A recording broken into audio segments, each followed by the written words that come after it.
Hello and welcome to the Non-Perfect Parents Club podcast. I'm Emma, a mama of 2 girls, an ex-nursery practitioner and the creator of the Non-Perfect Parents Club.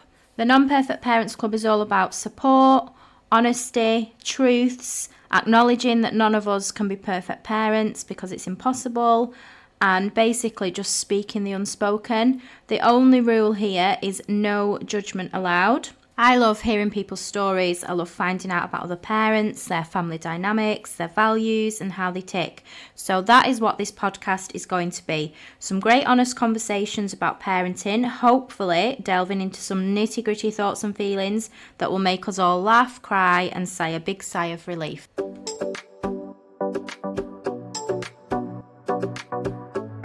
Hello and welcome back to the Non-Perfect Parents Club podcast. Today I'm joined by Rachel. Hi Rachel, welcome to the podcast. Thank you for joining me. So if you want to introduce yourself and tell us a little bit about your family dynamic and any heritage. Hi, I'm Rachel. I am a mum of 2. I've got a 9-year-old daughter and 12-year-old son and a Cocker Spaniel and 4 chickens. And I'm married, heritage, pretty much from the UK, mostly northern, so yeah. The main rule of the Non-Perfect Parents Club is no judgment allowed. Have you ever felt judged in your parenting and can you tell us about it? So I think we've probably all felt judged. Even though we all want to move through that, I think it's still out there everywhere. So much judgment. But I think the biggest person who's judged me is myself. And that self-judgment. And when I've looked at that and thought about why, it's that fear of being judged by others. Almost to the point where I can look back now when the children were younger and that I kept such a tight control over everything, was such in a perfectionist zone to try not to be judged, that actually if I could go back and unwind that, I would. Is there anything specific that you judged yourself on, or was it just kind of parenting as a whole, or everything? I think, we have those moments, don't we, where we think, if I could go back and change that. In the moment, years later, I think there's always things we could go back and change. But actually part of it is coming to that realisation that you do the best that you do in that moment with the tools that you have. Do you know, I don't think anyone's actually said that specifically in that way before. That's a really good point.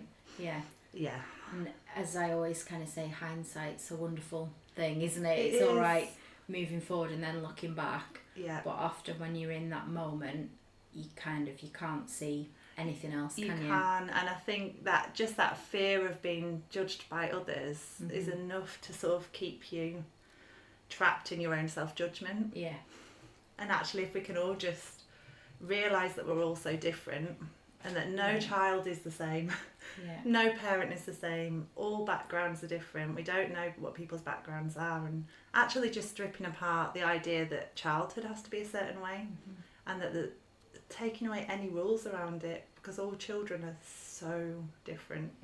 100% that. How do you feel about parenting? Good or bad? Has it changed you? Do you have any regrets? Has it changed me? Yes, 100%. How do I feel about it? I mean, it's a roller coaster, isn't it? Some days it's incredible, and some days you just want to run off to the mountains and be alone. I think it's one of those things that's massively underrated, as actually for mums and dads is what you go through bringing up your children and seeing these little mirrors of yourself reflecting back at you is huge. I think, has it changed me? Yes, absolutely. I'm a completely different person to who I was before I had children. So I was a primary school teacher. And I had my first child. I thought, this will be easy. This is fine. I've got this. Oh my God. Did he blow apart any ideas I had? Any ideas I had about parenting, about childhood, he just blew them apart. He didn't come here to be, I don't know, I don't like the word controlled, but we all we've all put these things in place, I guess, Yeah. to try and keep our children in these boxes a Yeah. little bit. And he just smashed that box apart. He smashed apart any rules around childhood that I thought were the correct way of parenting at the time, and we had to adapt quickly. Yeah.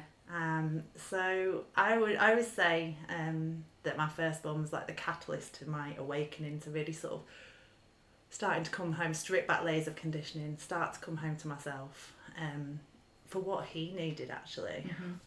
The way he saw the world, and he would pick things up. I remember when he was in reception, I mean, we've gone round to a friend's house, and this friend of his, the mum, and in my eyes it was like she was better than me, you know, because we all do that, don't we? We all put people on pedestals. We were terrible at doing it, and I think I spoke in a slightly different way, slightly different, maybe posher, shall we say. And when we left the house that night, he said to me, "Mummy, why were you speaking like that?" And I was like, oh my God, they pick up on such little things and the way we change. They literally notice everything. They don't do. they? Everything. And I think it was that realisation that if I wanted them to be fully themselves, I had to come back to accepting and loving myself.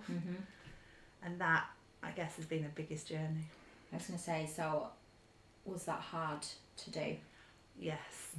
Yeah. And in what way have you kind of done that? What sort of things? So there's all these, it's hard, isn't it? Because I think there's words like, you know, healing, awakening, there's sort of cliches.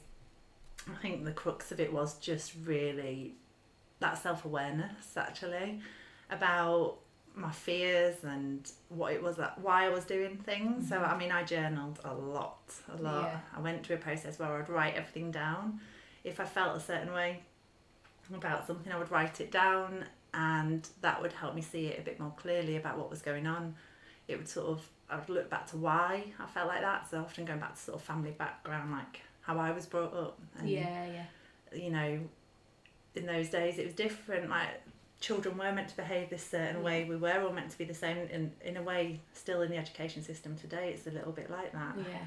So lots of journaling, stripping back ideas I had around anything, basically. And just, I guess, learning how to hold myself again, learning how to put my needs up there. And that's really important, isn't it? Yes. Like, I know so many mums that don't do that. And for me, and I've had to learn to do that. I think we probably all have to learn to do that, absolutely. Don't we? But it is so important. It is. And I think, you know, I was one of those people as well, said, oh, I haven't got time, and I was in a stress bubble. I was like, no, I haven't got time, I'm so busy. And actually there was probably a part of me avoiding it, because it's, you know, some parts of yourself that you have to see or think about, you know, it can be painful at times to sit with it. But the biggest thing that I can say now is that by doing that, and by sitting with myself and learning how to put myself first, and sometimes and learning how to I guess love and accept myself again, that has had the biggest difference to my children than anything else I've ever done for them. And that's what I always say to any parents now, it's by looking after yourself and doing any of that healing work that needs doing, actually that's the greatest gift that we can give our children than anything we do for them. And I really agree with that. Like, from stuff like the healing stuff that I've had to do, mine obviously started because my anxiety got to a point where I didn't want to live like that anymore, and that's how I started. And then gradually, as I unpicked stuff and kind of had a similar thing happen. So do you, obviously because I follow you on Instagram, so I know a little bit about you and your parenting. Do you feel like, I feel like you meet your children with what they need, rather than, like you've already kind of said, expecting them to kind of conform. So I just wanted to ask you a little bit about that, because I feel like I aim to do a similar thing. And it can be really hard to get rid of that conditioning, can't it? Yes, absolutely. Of how they should be. So how have you kind of found doing that? What kind of stuff? I think, and obviously follow me on Instagram, so you'll know I'll probably mention human design. Yeah. But absolutely love that. But before any of that, my son always was very, he could be quite angry at times. He would have tantrums and would think, you shouldn't behave like this. And, I was trying to put him back in that box, trying to control him. And actually, I think just getting down to them and talking to them at that level, openness, and just holding them, emotionally holding them in that space. They don't need to be taught, and I've had to do this the hard way. I've tried to tell him, giving him advice and said, oh, why don't we do this? He's like, no, you're all right. But actually just saying to him, or my daughter as well, obviously, but saying, I'm here for you. And actually it doesn't matter what you do and what your behaviour is in that moment, I'm not going to change my love for you. Yeah. I can get emotional thinking about that, but actually that's one of the biggest things, holding them so that they know that they are unconditionally loved no matter what they do. Yeah. Don't get me wrong, when he is Yeah. then we deal with that, and there's always we've had to sort of change the boundaries over the years and make sure that they're in place, because he will push them completely. So and actually what I've realised, I guess I knew this in a way from teaching, but children want boundaries. Yeah. If you've got clear boundaries, not to control them, but just these are our values, these are our boundaries as a family, this is what works for us, this is what we need as parents for our own mental health, then children feel safer. Yeah. They love that, the boundaries. And I've actually found it's made I don't like saying easier, because nothing's ever easy, is it? But I found it's helped make my parenting easier by meeting them rather than expecting them to kind of meet the standards. Yes, absolutely. Because there's so many things, like just sleep as one example is such a huge thing, and we set these kind of rules, if you will, that from birth babies and then children are expected to do, and my two have never met them rules ever. But as we've kind of adapted stuff, and we didn't just figure it out, it took us years. Particularly with my youngest recently, we've had what we've realised with her sleep, and that's made a huge difference. And now I kind of think, oh my God, why didn't we just do that years ago? All those years where bedtime has been absolutely horrific, we might have just saved ourselves, but you just don't think about it at the time, because we're following these things that we're told will work. Yeah. And then you suddenly realize, I'll probably come on to this late, but I would buy all the books about spirited children and all of these things, thinking, right, something must work. Yeah. And then I realised, well, they're great, but they are generic still. Yeah. That isn't my child. That isn't going to work for them in that moment. Yeah, and actually coming back to that, what do you need? Yeah. What do you need? Yeah. You, not children. What do you need as a human, as a person right here? What do you need? And that's something that, like, for us as children, that was like an absolute no-no, wasn't it? Like, you didn't even ask a child what they needed, let alone, they had to just kind of follow the rules. So that's been like a big thing for me in my parenting, is kind of trying to give them what they need as opposed to what I want to give them. I think there's times when, as well, it's that coming back to sort of judgment and things like that. We can want them to fit in as well, can't we? Because we remember times when we didn't fit in and things like that. And again, so my 12-year-old doesn't have a mobile phone, which I sometimes talk about. But when it comes to judgment, I wouldn't ever judge anyone for having a phone. Yeah. The reason we've decided as a family that he's not having one yet is because he isn't ready. Yeah. Because we know him. Now, if it was my daughter, who is the older one, she might already have one. Yeah. As it is, she'll have to wait, because that would not be fair. This is your thing, it's so hard, isn't it? I know you're different, but still. Let's make it fair. But I think, actually, that was really important. And if it was up to him, then he would just go, of course I want one. And so sometimes there are times as parents we do need to go, well, that's what you want, but actually we know you really well. That isn't going to work. So just I'm kind of going off topic a little bit here, but just because smartphones are such a hot topic at the minute, how have you found like doing that, like not kind of giving him one? Yeah. It was really funny because I can't remember how old he was, maybe 5 or 6, and at the time, really young, people were getting them anyway at that point. And at the time we were like, well, you won't get a phone until you're 15. We weren't really thinking about the age, it just came out. Yeah. But almost because we'd said that, as he was younger and people getting phones, he was just accepted it. He was like, well, I won't get one and it's only recently he's like, 15's really old. I'll have nearly finished high school, that's not fair. But actually, so yeah, we might have to come down on that. But he gets very sucked into technology, and he has done from sort of a young age. Like he zones out completely. He will not take himself off it unless he's made to turn it off, and even that can be a struggle. And his mood changes after it, everything. So not giving him one has been the best decision. I think we obviously had that fear because he goes on the bus to school that, like we want to track them. But then just again I was like, well, that's my fear.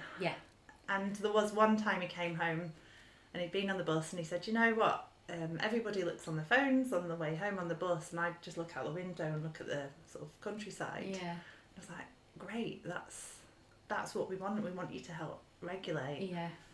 It's a different story now. He'll be like, no, I'm ready. And how have you found that in terms of like with his peers? Because I imagine that's probably one of that's the one thing that all parents mention when it comes to phones is I don't want them to feel left out. Well, we I guess from quite a young age we've done things a bit differently, and so there's times like maybe school trips that he's not gone on for certain reasons, and so he's kind of got used to it. He's like, oh God, it's you two, it's you two again, like ruining my life. But I think he's kind of used to us sort of not always doing things the norm way or how others do. So it has helped him, and I think, it does teach them resilience in a way. But that he's getting to that point now where he's like, oh, actually, I do feel really left out, and my friends are on it, and so we're kind of. That's on where that. your decision. Potentially, we've been sort of looking at it, and I said, well, you could have a Nokia. He's like, Mum, shut up. That would make it even worse. There is, from like the stuff that I'm following and stuff, there is quite a lot of parents that are getting I'm guessing they're a bit like a burner phone. I can't think what the phone is now, and it's literally like that, the old brick. I know. Well, bring back the Nokias. Bring them back. How many adults though would switch to a Nokia one day if like they brought them all back? One of my guests actually, he got his son a Nokia. It was Rob that was on the podcast, and his son had done something on his phone with messaging or whatever, so he removed his iPhone and got him a Nokia. I think it's like a 3310 or something. Love it. We should all do it. We need to start a movement. And that's often like the hard thing, isn't it? It's like you can be really strong in your parenting values and what you want to do, but then because other people do it differently, it can be difficult, especially when they're in like mainstream education. It's kind of what our children are exposed to. Absolutely.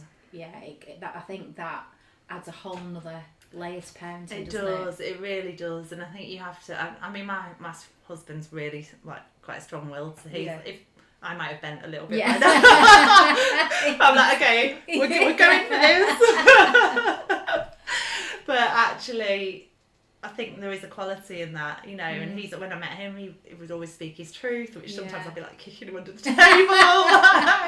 But I think I needed that as well, because I was a massive people pleaser, and again, that comes back to then doing things because fearing that judgment rather than what feels right for you. So if our children can actually go, well, that was rubbish that I didn't have a phone till whatever age, but I see what they were doing, and I'm a bit used to actually standing out and saying, no, I haven't got a phone. And we say, we say to them, if you want to say, because my parents are dickheads, tell them that, it doesn't matter, you can say whatever you want to say, but actually maybe it'll get you used to that feeling that it's okay to say, I'm going to do it a different way. Yeah, and that's something, I mean, I always say this, but something when our children are small and like we've got the children that are spirited or strong-willed, and it's kind of expected that we set the boundaries and do stuff to kind of get them out of that. Yeah. Whereas for me, it's always been like about nurturing that and encouraging it, because it's hard when they're children and you're parenting them, but they're all the qualities that you want them to have when they're adults. It's really hard to parent. Yeah. We say this on regular evenings, so why are we doing it this way? Yeah. But actually, that is the qualities you want in them. Yeah. And also, with girls, I talk about my son a lot, but also with girls, my daughter, she's very sort of, people used to call her shy, but she would almost observe the world and be very sort of strong-centred. She knew what she liked, she knew what she didn't. If she liked you, she would speak to you. If she didn't, you wouldn't get any of her. And I think that it's really important as well in girls to have that centre of, no, I'm not going to people please.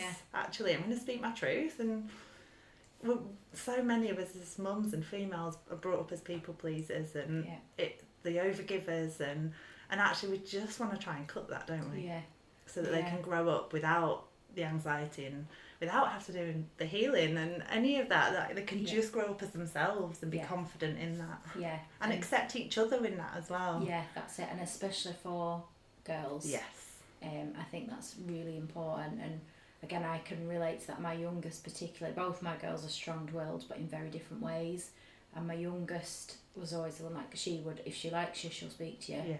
If she doesn't, you can't do anything about that. And before she even started school, when we'd go and pick my eldest up from school, she'd even be in a pram or whatever, and people would try and speak to her and she'd just literally scream in the face.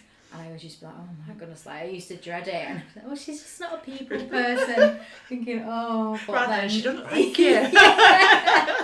But then it's just, I've always kind of stood by that thing of they're the qualities that I want my girls to have when they're adults. So kind of, And to connect with others like that. Actually, where they can be in their truth and support each other and that connection. And, Is there anything in your life that has shaped how you parent that you're happy to talk about? Are there any situations or circumstances that have affected this? Okay. No. So I grew up as an only child of a mum with bipolar, diagnosed with bipolar. I didn't quite, realise the effect that it had on me until I had my own children. We, in fact, both of us, my husband and I, never had parents around us when we had our children, so we didn't have that support that I guess others sometimes did. But going back to my mum, I think it was, so as my children started, to begin with I'd be like, well, this is how you do it, this is how you parent, this is what the boxes you should be ticking. And then it was when I realised they were picking up some of my anxieties, which I'd got from my mum, that I was like, oh, okay. I didn't realise that I was even doing this, carrying it, being like this. And suddenly, I guess, again, that sort of catalyst of the inner healing and coming back to myself and seeing what I had to own rather than putting it on them. And I think, because my mum has always had terrible health anxiety. I had terrible health anxiety for years. And then it was my son that started sort of saying things like, he was only little, I've really hurt myself, I'm thinking, it'd be a tiny little cut, but I think I need to go to the doctors. And I know, but I really do. And it was like, oh, okay. I see what's happened to you. And again, stripping back that conditioning, really coming back to holding them as them, rather than them having to follow that sort of family line. So not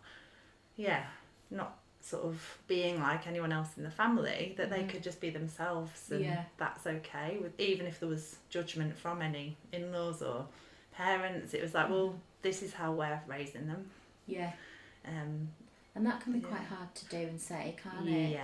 Yeah, it is. And I think it was both a blessing and a curse not having any parents around. I mean, don't get me wrong, I went through that real sort of phase of hating anyone who had a parent Yeah. and like struggling with like my babies and thinking, oh, they've got their mum round to clean the house, or they do this, and you look outside, don't you, and just feel a bit sorry for yourself. Yeah. Actually.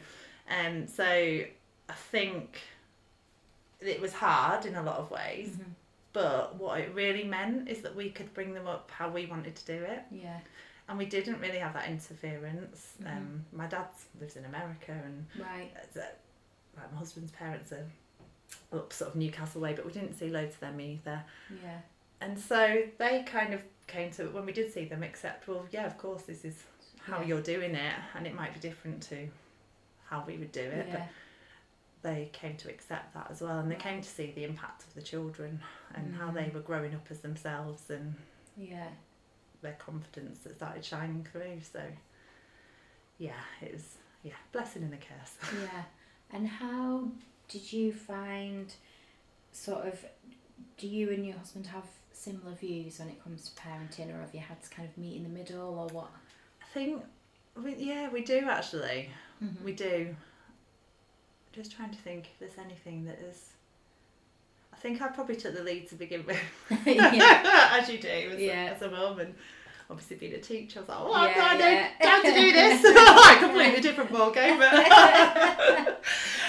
so I think I did, but he's always been brilliant at sort of supporting that too, and he's very much, as I say, someone who would do things differently and not be afraid of that. So that's been great. That's been really helpful, because he will speak his truth to anyone. Like, he will, if it was a nursery or the school, he'd go and say, well, we're not happy with this, actually, this needs to change. So he's always done that, and I think that's a good role model for the children. Because that's another thing that's again really hard to do, but so often I'm in the middle of like stuff like that, because obviously I appreciate everything what nurseries do and teachers do, being from like an education background, but then at the same time I speak to so many parents who are unhappy or have got issues, and they don't reach out to the school. No, I've been thinking about this a lot at the moment, because I've been back in teaching. Mm-hmm. There's a real gap between families and the schools, and actually we all want the best for that child. But there can be, if I'm being really honest, within schools there can be sort of negative talk about the parents, as parents probably know. And then parents get annoyed at the school, and actually none of that is doing any good for that child. I don't know what needs to change, but something definitely needs to change there, because we need to be coming at it from more of a connected place where that child's at the centre. And I think everyone just needs to sort of understand each other a little bit more, and it comes back to each child being an individual, I think, doesn't it? Because schools very much it's just again talking about conditioning, it's the way it's always been done. So this is how we educate, this is what happens, children need to behave like this, and it doesn't always take account for each individual child. But I would, as a teacher myself, I would always say to parents, go and like raise your voice, like not raise your voice, don't go shout at them. Try going calmly, but assertively, but no, go in and always say something, because actually those parents do get heard over time, and it is really important. And I think it's kind of important as well to, like you say, that understanding of looking at it from both perspectives. I find quite often that parents have, rightly so, we're very protective over our children, but sometimes we've kind of got to look at it from the other side, and that doesn't mean to say that one way is right and the other's wrong, but you've kind of got to speak to each other with a balanced view, I guess. Absolutely, and with that child at the heart. That's it. Because we all want the best for the child. The teachers do as well. A lot of the time. Disclaimer though. But they do, and I think there's certain. The thing is, in schools, like some teachers will follow these sort of rules without thinking. And I guess that's their own conditioning. So, and I was there, so I'll hold my hand up and say I did that as well. But coming out of that and starting to think, okay, why do I want the children to do it like this? And like our son started high school this year, Right. And he'd come home and say, I can't go to the toilet because you need a toilet pass. So we were like, right. Yes. Then there was, like, homework was all online, or he doesn't have a phone. Yeah. Doesn't have the app. So we had to go in. We ended up, I'm sure they loved us going in. We went in to talk about sort of homework. So I could go on about that, so I'm not a massive fan of homework. I don't really agree with it. But so, to get him only to do homework if they gave him paper copies, and to get him a toilet pass, because, every child should be free to follow what their body is telling them they need. And someone sort of said something like, oh, well, children haven't changed since the 80s, they'll all try and gather in the toilets. And I was thinking, oh my God, I'm sure that does happen, but surely that's that doesn't mean that then you don't let anyone go to the toilet. Yeah. And this is the thing that I kind of struggle with the school system, is the things that are in place like this, they just don't make any sense to me. No. And my biggest thing is, we're meant to be preparing these children for the outside world. Yes. And the school system does not prepare them. No, it doesn't. For the outside world. No, we're programming them. Yeah. Literally. We are. We're conditioning them. And the biggest thing is that we're disconnecting them from their bodies. Yeah. I've really been thinking about this a lot recently, actually. If your body's telling you need the toilet and you can't go, you're overriding that. Mm-hmm. And we're going into the mind, aren't we? We're teaching them to go from the mind. Everything's in the mind. It's all knowledge. It's all this. And actually, what about feeling into how you feel? Those emotional, education. And I know the thing is, this isn't a slate against schools, because a lot of schools do their best with what they've got as well. Yeah. The system, I could go on about that for ages. Schools and teachers are just a victim of the system, trying their best. Actually, and a lot of them are amazing. They do amazing things. But their hands are tied in certain situations, and this is all coming from the system and how things have always been, and something needs to change. Yeah. It's crazy. It is. We had the toilet thing as well, and my daughter's in her second year now, but in her first year it got to Christmas, and I'd seen something on a parents group about the toilets, so I just asked her, how rowdy are the toilets, or and then it came to light that she hadn't actually been to the toilet at school. So she'd done a full term and she'd been holding it all day. So then obviously I spoke to and the teachers were great. They dealt with it. They sorted the situation out.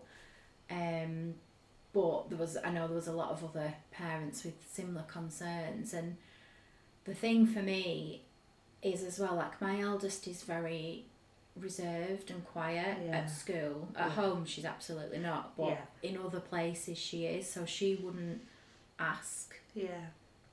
So what are these children, if they're needing the toilet, they know they're not allowed to go. There's just so much with it, isn't there is, and again it's that box thing, isn't it? And both my children, I guess a lot of children are different at school to home, aren't they? And they do still feel like they need to sort of follow these rules completely, fit into these boxes all day, and come home and they're completely dysregulated, completely detached from what the whole nervous system is shot out of whatever fight, flight, whatever they're in. And that is when it can just, we then have to deal with that as parents. At the end of the day, we're not really working together, are we, here with schools? It's, you want your children to come home healthy, happy, feeling regulated, and that's something as a parent, that when your child comes home dysregulated, quite often you can think, oh, why are they being like this, or why are you behaving like this, and thinking it's just they're just being badly behaved, whereas when you realise what's actually going on, it changes everything again. But until you get to that point, and it's hard work, isn't it? It's stressful. It is, again, and I think it probably took me quite a few years of going through that to go, no, okay, you're totally dysregulated, you totally need to come back. But then trying to get them to do something to regulate themselves once they're past the point. Mine always roll their eyes under here, the word regulate. Or they'll come to me and go, come on, watch TV, I've regulated. Okay. So again, and we're going off track slightly again, but Homework. Yes. I feel like we're going to have similar views on this. Yeah. Even as a teacher, I hated giving it out. Right. I think it's majority of it is pointless. Yeah. I think teachers are doing it because probably they think parents want it. Parents then feel the pressure to get it done so they don't look bad. Again, that judgment. And actually, is it really, I don't know, is it doing anything for that child? Well, I asked my daughter this. I have the same opinion as you. I don't agree with homework. My eldest daughter, who's obviously at high school, she does her homework because she's that scared of getting a detention. Yeah. Like there'll be times where I'll say to her, "I'll just stop doing it," or "I dare you to get a detention." Rebel. And she absolutely won't. But I actually said to her, she knows my feelings on homework, and sometimes I'll kind of think, oh, like, am I supporting her enough? Because other parents will say, oh, this homework piece or whatever, and I'm like, oh, I have no idea what homework she's got, because I don't check up on it. I just leave her to it, because she, and she says she's fine with that. And like one time I'd actually said to her, like, if you ever want any help with your homework, just ask me. It's not that I'm not interested. I just don't agree with it. And she was like, yeah, I know. But I'd said to her, do you learn anything from your homework? And she said, no. We don't. And she doesn't enjoy doing it. She hates doing it, but she literally just does it because she's that scared of getting a detention. It shouldn't be that way. Again, what are we teaching them? And well, that's my other thing. Like, for me, she's coming home from school. Children now have a lot more extracurricular activities. Absolutely. So it's fitting it in when they've got other stuff going on. Yeah. 2, parents are working a lot more, so parents aren't necessarily always there to support them if they need it. But for me, we're teaching and conditioning our children to come home from their, at the minute it's obviously education, but at one point it'll be work, and then carry on doing that. Yeah. Well, we don't want, nobody should be coming home from work and then doing more work unpaid. No. You need that freedom to tune into what you need. Yeah. At the end of the day. To me, it's just sending out a completely wrong message. Yeah, I agree. I think from a young age, just reading books are fine and things like that. But again, it shouldn't be like, you have to do this at this time, do this, and write all these entries, and like they're scribbling it out. You're like, I better put 3 in. They'll never know. Yeah. But children learn best when they're calm, when they're regulated, then they're open to learn. And if there's too much of that, like where they're coming home and doing extra stuff that they don't want to do, it's not healthy. Yeah. And the other thing is, like, if they come home and they struggle with it, I can't even do my youngest in year 3's some of her like grammar and spellings, and spellings I'm alright actually, but like a grammar, and she's telling me all this stuff, and I'm like, no idea what that means, babe. I know. Like, so to do year 8 work, like so true. Some of it's like, oh, just Google it. Like, what? Why? What is the point of this? You know what? My eldest, she has this maths homework every week. It's like an hour thing. It's online. It's ridiculous, really. Like, they used to send me emails every week, and it gets to like the night before, like, your child has not done their homework. And in the end, I unsubscribed from the emails. Don't blame you. Parents' evening, the teacher was like, "Oh, how are you finding it?" And I was like, "Well, I have to be honest. I've unsubscribed because it was driving me mad." And I hear her asking Alexa the answers, and I think, well, you're not even trying. I know you can do that because academically she's really bright. Yeah, but she's just wanting to get it done. But she just can't be bothered. Yeah. Well, if she's doing that, how many of the children So it is still just pointless. She's not learning anything because Alexa's telling her all the answers. What is your biggest value when it comes to parenting? That's a tough one. I think honesty is a huge one. Honesty and love. Yeah. Just really simple. Back to basics. I think we've always been honest with our children from a very young age, but in a what's the word, at their age level, but at the same time we haven't fluffed things up. If they've wanted to know something, we'll let them know. So I think that's really important, that we don't, because it's that wrapping them in cotton wool. It's a temptation, isn't it? and actually doesn't really do them any good in the long run. No.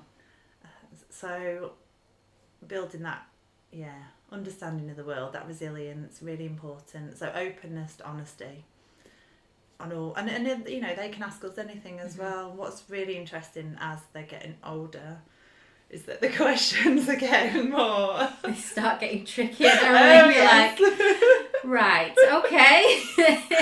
But we've started with this honesty. And sometimes it can get a bit like, but no, I think anything like to do with bodily functions in now and sex. Yeah. Like, we have to be open to those questions and those conversations and not, I think, even if we're feeling a bit awkward, and we probably, again, your own childhood, you can think back and think, God, I don't know if I'd have asked my parent that one. But again, we need to be clearing space for them to be able to do that, don't we? Because it leads to that connection. Yeah. Actually, if we're going to shut them down because we're a bit awkward or we think, oh no, that's not appropriate, they'll go and find out somewhere else. Yeah, I was just going to say, They'll go somewhere, they're so, Google, friends, find things out. Oh, exactly. That's why he's not getting a phone. But no, and I just think it's really important to be open. And we will say now, and I think as I was learning to start to look after my own needs now, I will say to my children, if they're coming to me, I actually need some space right now. I will come to you in a minute. Yeah. And I'm not pushing them away. It's just I want them to be able to say that themselves when they're older too, to really have their own boundaries and know what they need to go, right now I can't do that.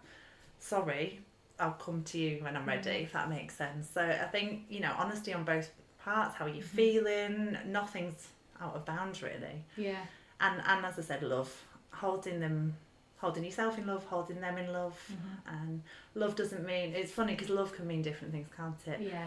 And I think that unconditional love, it doesn't mean you do everything for them. It doesn't mean, as they'll suddenly go, oh, but you don't love me. Like, no, that is not what we mean. Again, it's just that emotional safe space, isn't it? Yeah.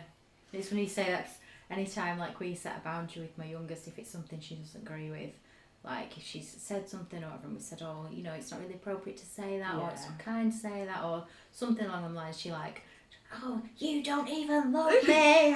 Okay, right. I see what you're doing. Right. I'm not dealing with this right now. I love them. Our callers out all the time, like, as well. Yeah, like, but you kind of want that. Yeah. And again, this has had to be a change of that conditioning of probably even when they were a bit younger, I would be like, oh no, you can't say that, and then they'd be like, oh, why can't you say that?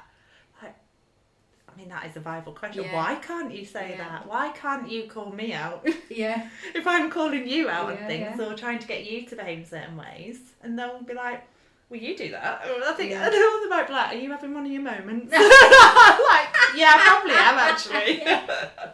Thanks for highlighting it. And I feel like that's really important as well. Like, we kind of always say the same of, you can always tell us if we're doing something, or like I particularly say to my eldest, like, if there's something that, we're doing, you can tell us, or something you don't like. Always like, you're not going to get in trouble. For kind of telling us, like, and that's my one thing of kind of like when they're adults and possibly parents themselves, like, I hope that there's going to be stuff that I've done that they didn't like or don't like, and that, I know that, but I just hope that they'll be able to like come and say, oh mum, you used to do this, and I can't believe you did that. And that I will be like, oh, I'm so sorry. And, I can accept and acknowledge that, and it's not going to be like this, well, I did it know because, that's like, it. And I think even starting that now, like, I'll do that with mine. If they go, do you remember that time? I'm like, yeah, I'm sorry. Like, I didn't know what I know now. Or I wasn't who I was. Like, things change. We go through processes, life change, and seasons, and all of this. And actually, and being able to apologise to your children, to admit you're wrong, like, that takes some doing, doesn't it, to start with? But that is really important as well. If you want them to apologise, or anything you want them to do, you really have to be role model in it, don't you? Yeah. And that's, like you said before, the mirror thing. Yeah. and that Absolutely. that is like you said, there's been stuff that the girls have done. I think, why are they doing that? And then a bit later I'll hear myself say it or do it. I'm like, it's me. Oh, okay. But it's hard to admit to ourselves sometimes. It is. It can be a bit of a like. It can make you feel quite, Yeah. What's the word? I can't think what the word is, but not good. Yeah, yeah.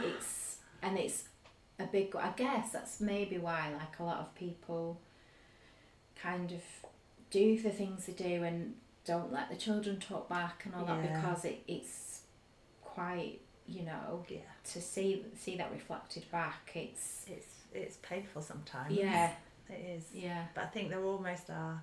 Yeah, that's going back to that. Is it good or bad? There are biggest gifts. Mm-hmm. Biggest gifts in so many ways, and not just like, oh, there are children, they're lovely and all this. It's actually, God, what can we learn from them? Yeah. We're growing with them, like they're here to teach us things too, from a very young age, and having that open sort of understanding of their teaching us too. Mm-hmm. What have you learned? About myself, I won't even go there. What have I learned? I think authenticity. Mm-hmm. Speak your truth always. I mean, ride the wave first, but really, actually, the importance of looking after yourself and being yourself, which is a lot harder than it seems sometimes, I think. And if you want your children to be themselves, the more you become yourself, the more they are. And that is the biggest thing. Yeah, watching them be themselves is such a gift, but then watching them sometimes then say they're proud of you too. Aww, if you go out of your comfort zone or you do something different and they're like, oh, you did really well, I'm really proud of you. It's that learning together, isn't it? It is. Grow together. And I think we can, parenting and family, it can be quite disconnected, can't it? Like all the devices, we're all guilty of it. Like again, there's no judgment. We all do it. We all sit there and scroll, and mine will call me out. Like, I'm not scrolling. Yeah, I am actually. Sorry. I'm working. I'm looking at something. You're not. I see Instagram. And I think just that if we can put those down, they are addictive devices, aren't they? And just have that time in connection. But that can be hard again if they're triggering things back to you. Then sometimes even just being together can be a bit hard sometimes. And how, again, I'm going a bit rogue again with the questions, but how have you found it as your two are getting older? Because something that I'm realising more and more at the minute is that the idea is that once you've got a teenager, I mean, I know you're not quite there yet, but you're pre-teens, like aren't you? Once you've got a teen, it's like, one, your parenting's becoming to be over, which it isn't. But it's also like, teens are horrible, this, blah, blah, blah. Whereas I found, as my girls are getting out, I feel like we've stepped into quite a new season over the last year, 18 months, and I absolutely love it. I've not had this, don't get me wrong, it's not easy. No. But the older the girls get, the more I'm just like soaking it all in, because it's not... It's different. You're not doing as much for them. I think there's a few things that, like, number one, I found out really recently that I might be, call me out if I'm wrong on this, but I've heard somewhere that the nervous system of a child is attached to the parent until they're like 7 years old, which is a lot longer than I thought. And that made sense, because when my youngest sort of turned that age and was a bit older, that was when, again, I was like, I feel really like I need to start coming back to myself even more, and who am I?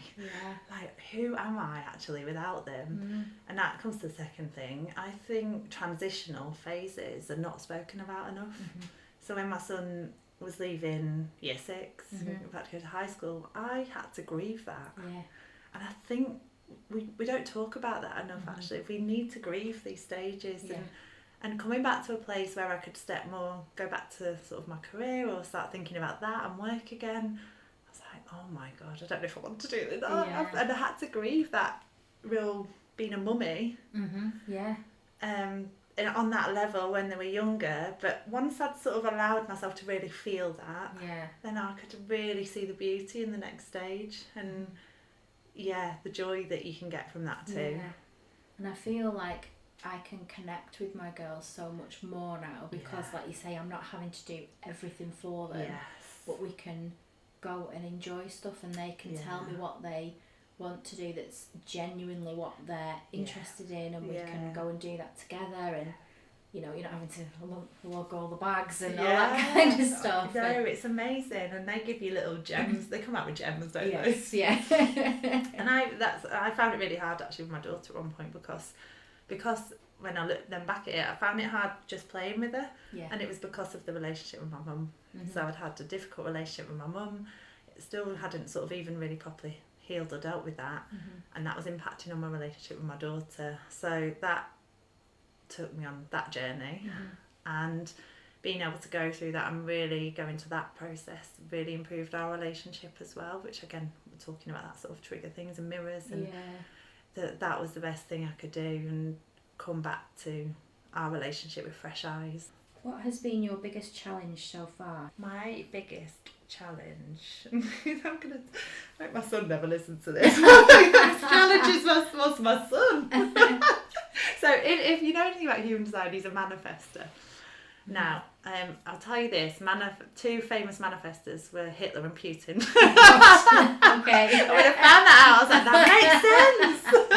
That's it. And we joke about this, and I think it goes back to that. He would have these anger outbursts, and he wasn't to be sort of moulded or any of this, which is great. Oh, thank God he wasn't. But actually dealing with that really strong personality has been a journey, a massive journey. And actually finding his human design was the only thing that made sense, because it was him as an individual rather than, again, like the spirited children books and all things like that. They're all great, but again, it's a group, and it doesn't talk about that individual, and it's the one thing that made me go, okay, that makes so much sense. And how to help him with certain things. There was little bits in it, and that was the biggest gift, to sort of be able to work with him on that and realise that he is here to be a blooming strong personality, and part of our role is supporting that and not knocking it out of him. So but it's not easy. No, I can relate to some of that. It is not easy at all. You always have one, I do. I'm sure the other one will take over as she gets older. What do you wish you could change about parenting in general, as in for everyone? I just think, I guess everything we've spoken about is just let's strip back any rules around childhood and parenting, because I think it will help us connect on a deeper level, because connection is key.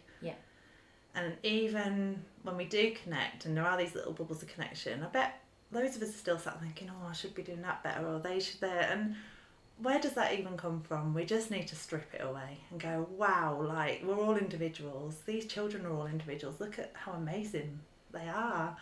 Look at how strong-willed they are. Like, look at how, look at their gifts that they're bringing to the world. Like, let's support them and support, but we need to support each other. And I think there's such a need for that, isn't there?